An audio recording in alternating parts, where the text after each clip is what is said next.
All right. Chapter 412 of Hunter x Hunter is here.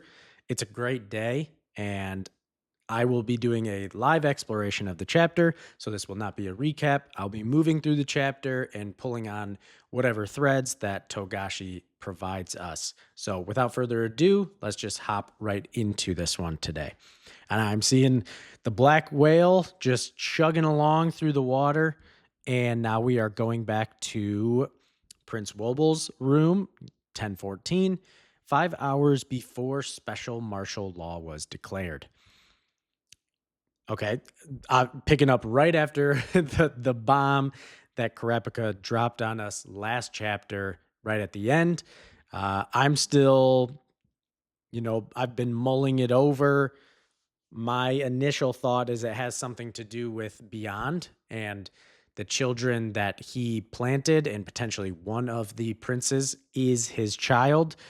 We know through the discussion with fifth Prince Tebepa's guard, Longi, I think was her name, the one that we signed the contract with, that she was one of them. And it was revealed that one of the princes is in that situation. So my thought is maybe Wobble, this has something to do with Beyond, or it's something that I am just completely missing. But regardless, everyone's reacting to the news that Krepka just dropped on them. Obviously, something crazy from their perspective. And Slaka here is like, come on, your lies are too stupid.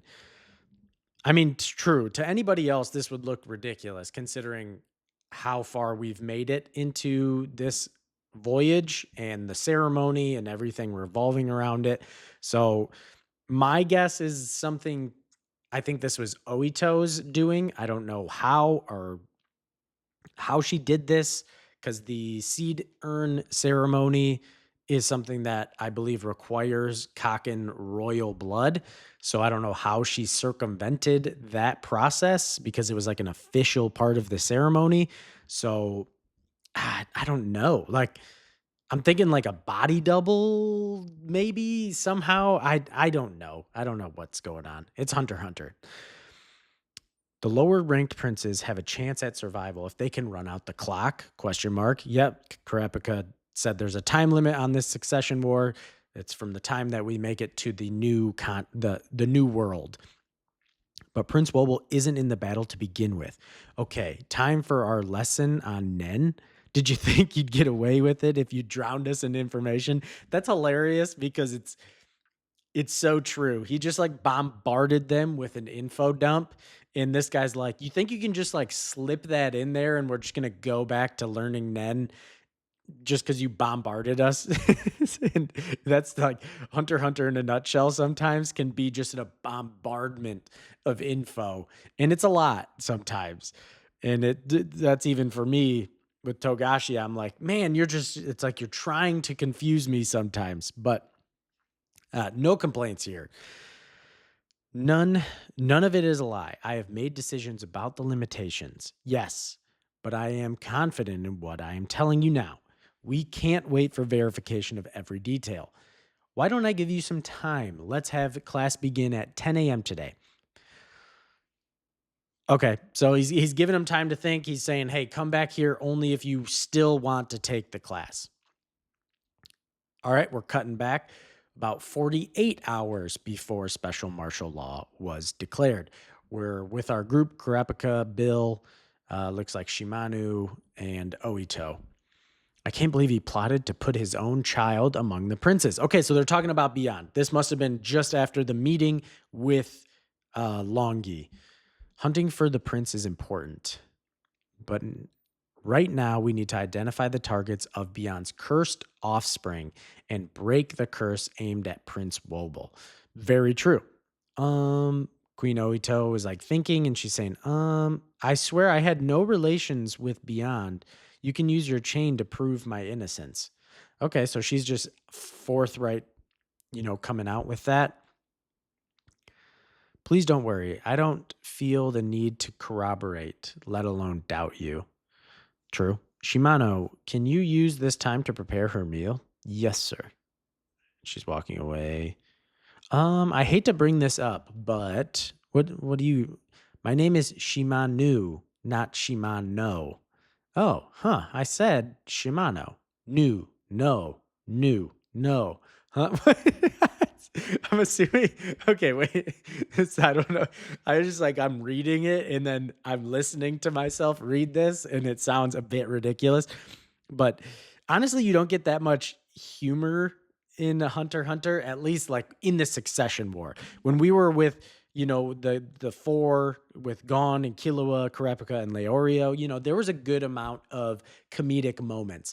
But the Succession War is so serious, so complex, and the stakes are so high that there just like hasn't been any funny moments. So like this kind of just really caught me off guard. But my assumption is it has something to do with like the dialect here. Like that's what's the new, the no, the new, the no. Like there's a way I'm assuming you're supposed to say it that Kurapika just like can't say it. Oh, well, I should have just sorry. Bill's like, I don't think Kurapika can pronounce or hear the difference between cock and vowel triphthongs and diphthongs. Oh, okay. No, no, nyon. Yeah, that's what I'm talking about. Also, if you are new here, I am, like I said at the beginning, it's an exploration. So I am not just going to try to like blitz through the pages or even from panel to panel.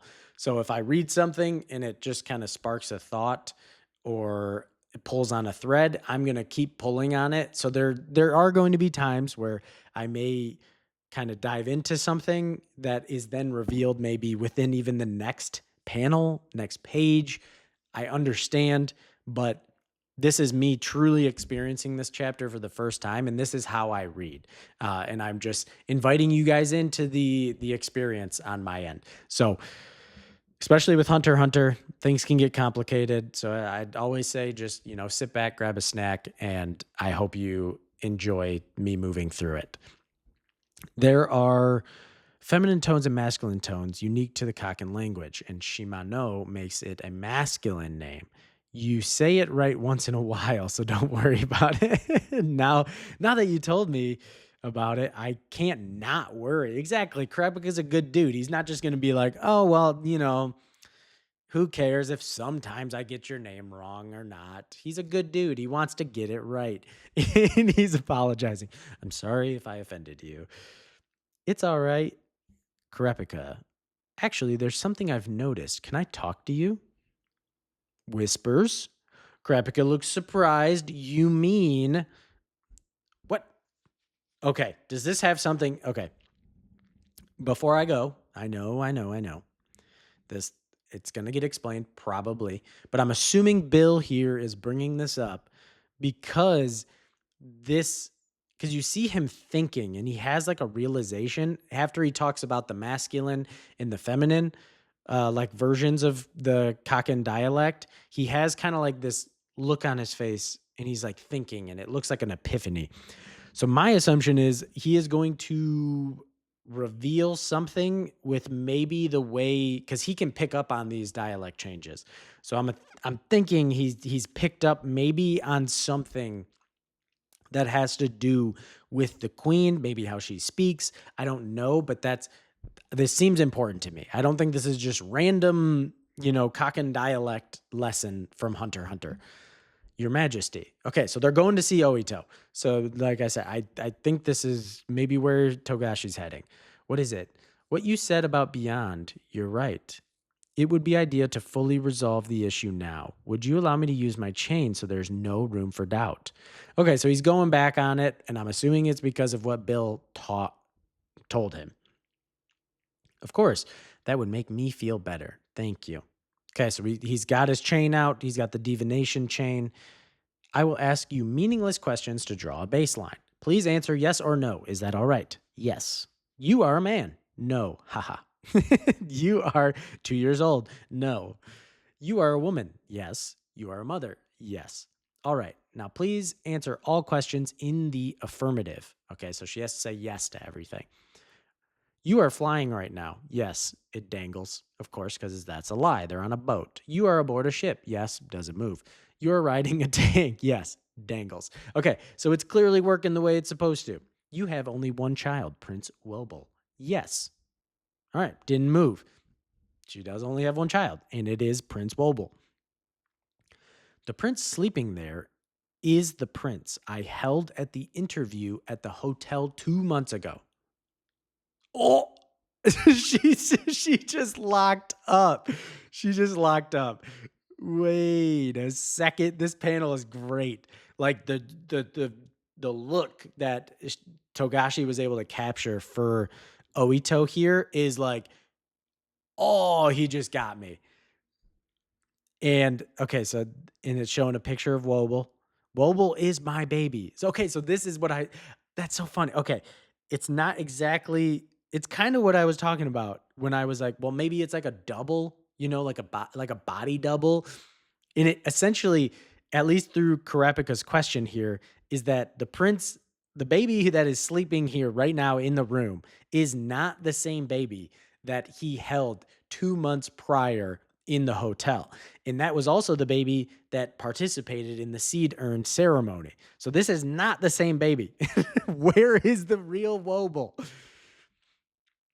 Ah, okay, so she's saying Wobble is my baby. Yeah, that's what but he doesn't care.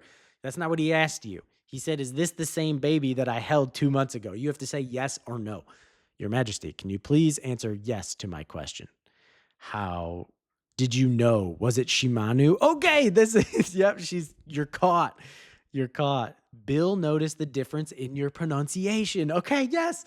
Yes. All right. It's not like it was that hard to figure out. Togashi was clearly bringing up the dialect thing for a particular reason.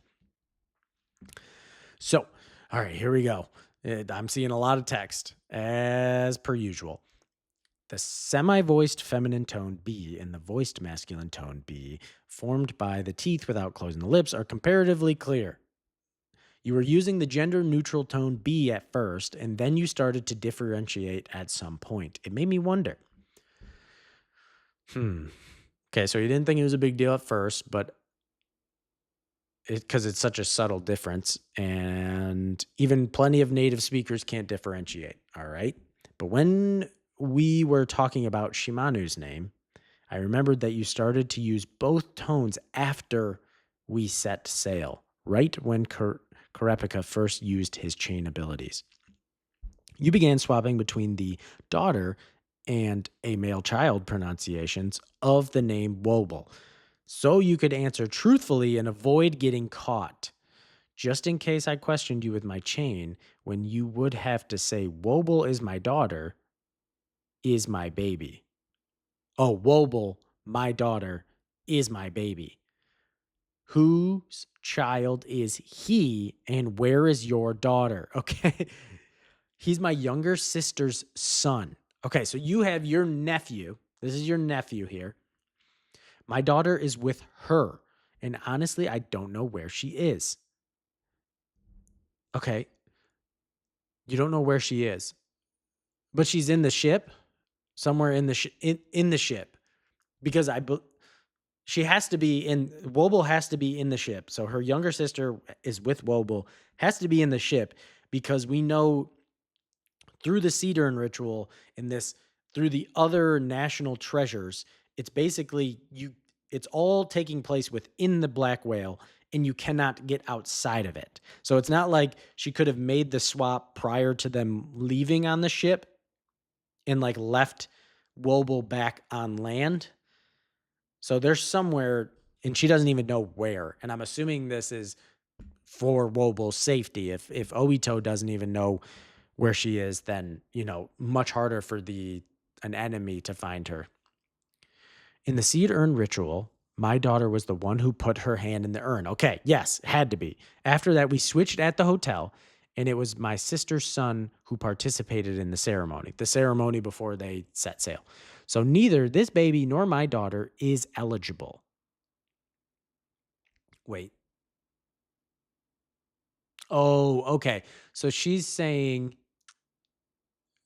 neither of them are eligible because one, the daughter who participated in the seed urn ritual would have to be at the ceremony. And then her sister's son, who's right here, isn't either because they were at the ceremony, but they didn't participate in the seed urn ritual. So neither of them. At first, not participating was treason and therefore not an option because I thought that would get us killed. My plan was to appear to participate and only admit the ineligibility when it came down to the wire and beg for forgiveness. It was the only way to survive. I had to take that chance.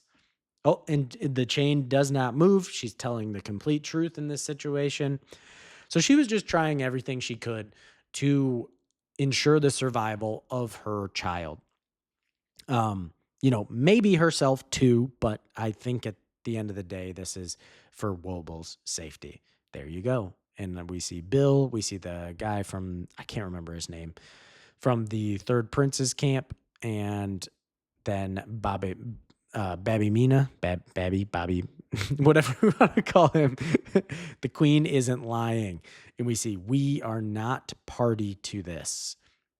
And see everyone's reaction. Now we've got an overview of the black whale again, sailing. Okay, back into the classroom. Oh, it's 10 a.m. That means it's time for class. Let's see who's here. All right, it looks like pretty much everybody is still here for the class. But I don't see Slaka, the loudmouth dude who's with the second queen. The only one who dropped out was Slaka, the second queen's guard. Okay. Again, sorry. Who wasn't taking the class anyway. The plan failed. If either one of Benjamin or Zhang Lei's personal guards had dropped out, I thought the announcement that Prince Wobo wasn't eligible would be more believable and would greatly decrease our risk of being targeted. It won't be that easy. All right. Okay, Karapika's thinking deep right now. This is a lot of text, so bear with me. I'm going to move through it. My only path is to develop their Nen abilities as per my original plan, so that he can have more competent Nen users around, stalls out the competition, lengthens the time of the succession war. Benjamin and Zhang Lang's personal guards confirmed that Prince Wobble was male, and we conveyed to them that the switch itself is true. Just by getting off of First Prince Benjamin's hit list, we've reduced the threat significantly, right? They're maintaining status quo even though they know the prince is not Wobble, because the real Wobble could still be hiding aboard this ship and really does have eligibility. Right. So they're not just like completely abandoning, the 14th prince's room because they could be out there still. No matter what Benjamin's camp says, if things stay unchanged, the other princes won't believe it. But if the third and fifth princes feel I'm still useful, the alliance will continue. I still have 10th Prince Cacho's letter too. Yeah, we don't know what was in that letter. I still want to know. I'll continue to show them the power of Nen abilities and prove that I still have important and useful information. At the same time, I must identify Beyond's biological children and their targets. Right. So we have multiple different curse on top of everything. You have Second Prince Camilla's have-nots that are trying to curse the other princes. And then you also have Beyond's children that are trying to curse and kill the other princes as well. I can prove that the sister's son here isn't the official heir using physical characteristics. As long as the official, it's a boy, Wobble's a girl. So it's pretty easy to prove that they're not the same. As the official heirs don't charge them with conspiracy and contempt, he won't be directly involved in the battle, and there should be little risk to his life for now. Right. This baby is completely unaffiliated with what's going on here, so should be pretty safe. The problem is Wobble, the one who isn't here. If the curse is beyond placed on his children that activate upon death are powerful enough to kill, They'll take effect instantaneously. A defenseless baby has no way to resist. The only solution is to locate the curse, sacrifice beforehand, and exorcise them. Okay. They got to find the they got to find them beforehand, exercise the curse on them, so that then in their death, nothing would happen to the real Wobble, whom we don't know where she is. The rest of the curse sacrifices Longi told us about, they weren't told who they're cursing or under what conditions the curses activate. Would it be fastest to just ask beyond the root of all of this? Yeah, how do you one, I don't think he's going to be willing to share that information, Karepika. I highly doubt that, unless you're going to sweeten the deal for him, because he planned this so ridiculously long ago to have these children in place to curse the princes that I really don't think he would just, share that information with you. Maybe just for one of the princes. So he's, just 14th prince. But also, the fact that they don't know, even the children themselves do not know the conditions in which it activates the curse, that makes it almost impossible to be able to dictate who is who, like to find them. How would you even do that outside of like that weird eyeball thing in their mouth? But you can't just go around checking people's mouth. That's crazy. Okay, let's move on. Seeing, the cruise ship, tier one. Okay, now we're with the Zodiacs. I see Kanzai and why can I not think of the monkey? What's monkey's name? Siriu? No, sorry, no. Gosh dang it. I don't remember. I'm so sorry. But the monkey Zodiac, the guy who's actually in cahoots with Beyond. Hey, I've been waiting for you. Okay, so Beyond chilling in his cell. This is the person he wanted to talk to, right? He told Kanzai he wanted to talk to somebody. All right. Would you excuse us for a minute? Is this the legal, right? The legal person, I believe, has something to do with it's the legal person. Would you excuse us for a minute? No can do. Our job is to watch and nitpick. I know the Supreme Magistrate and the International Political Prisoner are both VIP. Okay, this is the Supreme Magistrate. Yep, the legal. I said legal person, close enough to Supreme Magistrate. Not as grand as their actual title. Okay. So Beyond wants to talk with the Supreme Magistrate. So this has something to do with legal stuff. Oh boy, are we getting a full-on like legal exposition section here with Beyond? Oh gosh, let me strap in. Let me put my glasses on. Actually, I'm seeing Beyond put glasses on. That's perfect. But I can't let you make any secret packs. Okay. Yep, they're VIPs, but sorry, we got to monitor you closely. Stay, I don't mind. I have multiple lawsuits pending, you see. I'm just going over the results. I'm the plaintiff in all of them, by the way. So he's the one suing. The plaintiff is the one suing. The defendant is the one obviously defending. So he has multiple lawsuits pending, and he's the one that's actually has initiated the suits. The suit brought to you by V5 was successfully reversed via plea bargains. There won't be a retrial. The violations you committed to broadcast the New World Voyage Declaration will not be prosecuted under international criminal law. Well, they all just got transferred to the clandestine contract with Kaken. That was expected. What I care about is the stuff I'm suing for. There were about 1,000 cases, right? Of what? 1,047 to be exact. To cut to the chase, the Supreme Court deliberated on them collectively, and all have been dismissed. Oh, duh. I'm suing for. There were about 1,000. He's saying cases, like 1,000 cases, not like case. My mind went to there's 1,000 cases of what on the ship. No, it's 1,000 cases, legal cases. Are you serious? All of them? Did you really look at them? Because they're all being dismissed.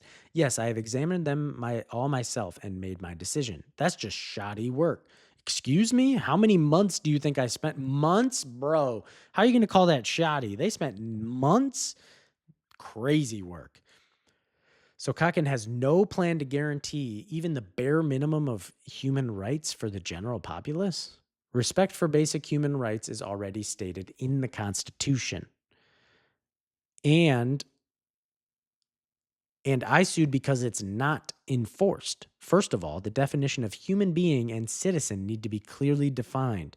The royal family and general populace combined are the people of Kakin. Until they add that sentence, you'll never gain the trust of the general public. Okay. So he's actually going like for the rights of the people. He's like for the people, not just, he wants it to be very clearly stated because he realizes that the Kakin people, it's really only focused on the royals, the people at the top, the people under the influence protection of the Nen ritual of the actual succession. And that's what leads to the prosperity.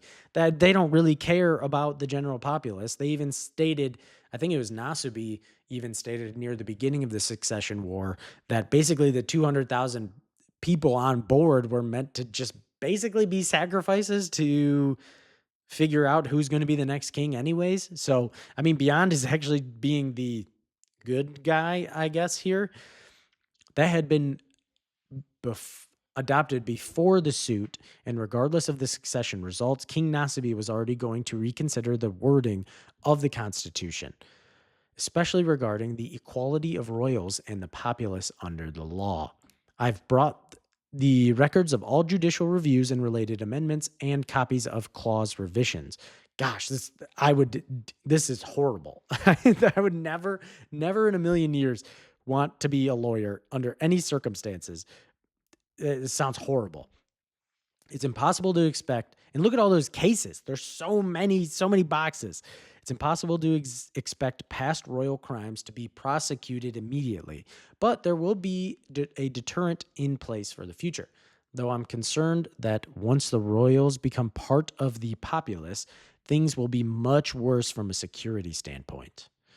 Interesting. Hey, we got to look through all of that. As if you can fully scrutinize that, just check if there are any suspicious objects in there. And look at Beyond. Look at lawyer, scholar Beyond with his glasses on. This guy is so interesting. Like the Netero family. I mean, Isaac Netero, he was such a goofball, but at the same time was like this esoteric, extremely wise, but like always liked chaos and like directly had people oppose. Like he placed people in positions of power, Periston in the Zodiacs, to purposely oppose him because it makes things more interesting. Like the Neteros, dude, are not normal. These guys are built different. And apparently Beyond is this revolutionary, leader, hunter, also extremely pragmatic and forward thinking, but also willing to make basically any sacrifices. He has cursed children that are raised to curse princes, but then he's also apparently a legal expert. Like hunters in Hunter x Hunter, they are insane. They are insane. It's not just their physical might, their combat ability. They are like just exceptionally intelligent people. They're so well-rounded, it's ridiculous. Which is the whole point of being a hunter. You're not supposed to just be one-dimensional. Okay, let's finish this chapter out because I see the end. An executive decision would be quicker and more effective than a constitutional amendment. I'm aware that cherry picking features of both dictatorship and democracy is tricky. Read it next. Yeah, right. Too fast. Oh, he just flipped through that in like a matter of seconds. I'm just giving them to you randomly. I sure ain't taking requests. I think his name is Sayu, maybe. That's fine. I'm just killing time until we land anyway. I don't care as long as I can read printed text. Killing time? Want the death penalty? I'm busy. I'm here only because the ninth prince's trial was postponed. The magistrate. Are you hearing this? I've known her since she was this small and was pooping her pants. This is who she really is, Zodiacs. Don't care. Put him to death. End of chapter. Okay, that was Hunter x Hunter chapter 412. So, some very interesting stuff.